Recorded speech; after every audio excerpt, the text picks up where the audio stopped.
Bonjour à tous, période particulière qu'on vit en ce moment sur notre planète.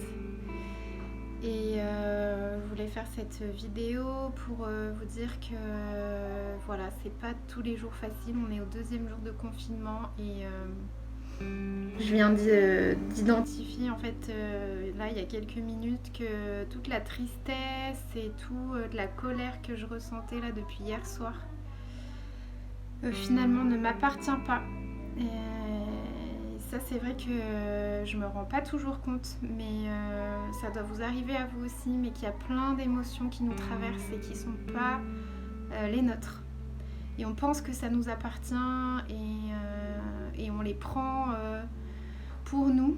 Et là, en discutant en fait avec un groupe d'amis sur le net, je me suis rendu compte qu'en posant juste la question de dire mais est-ce que ça m'appartient cette tristesse et cette colère, et ben le fait que j'ai posé la question, c'était tout de suite plus léger en fait. Donc c'est peut-être quelque chose que j'ai envie de vous inviter à faire, de poser des mots sur vos émotions, comment vous vous sentez. C'est ok si vous êtes la mère de famille et que vous n'êtes pas en joie ou que vous n'êtes pas bien tout le temps, parce que je sais qu'en tant que femme on a tendance à dire bah faut que je sois bien pour que les autres soient bien, pour que mes enfants soient bien, pour que mon mari soit bien, mes parents, mes grands-parents, enfin etc. Vous avez compris le truc, et on porte comme ça beaucoup de choses, beaucoup de responsabilités.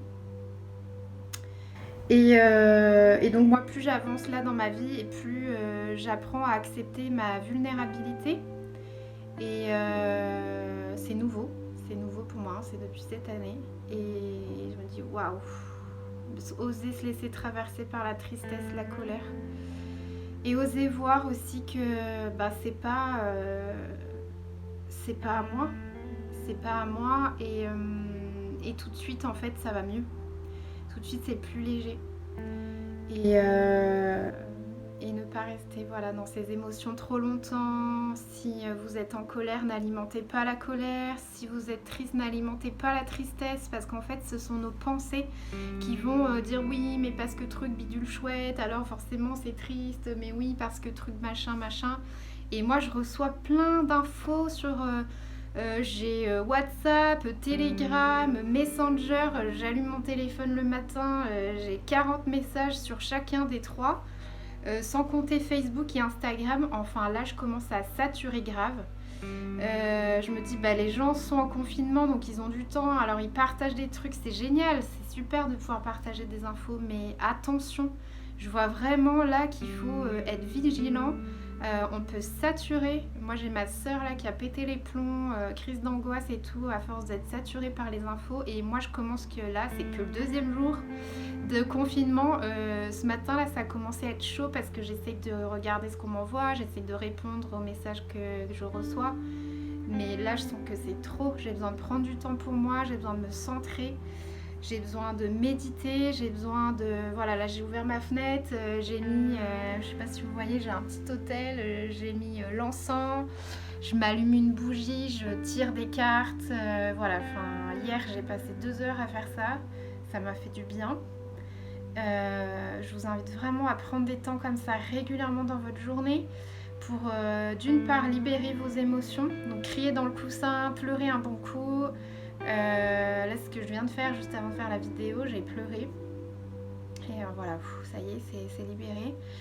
Et pour tout de suite faire de la place à autre chose, voilà, là ma joie peut revenir, il y a de la place, ça fait de la place en fait, il n'y a pas de mal à pleurer, au contraire ça fait de la place à la joie. Voilà, c'est un peu le message que je voulais vous passer. Prenez soin de vous, prenez soin de vos enfants. La richesse que l'on a quand on est maman, c'est nos enfants. Parce que moi, je vois ma fille, elle chante, elle rigole, elle joue. Enfin voilà, je veux dire, elle n'est pas dans tout dans toutes ces pensées qu'on alimente dans notre tête de gravité et de mort et de etc. Donc c'est nos petits rayons de lumière, c'est nos maîtres, nos enfants. Donc c'est précieux, soyez avec eux, ne les bombardez pas de devoirs et de choses à faire.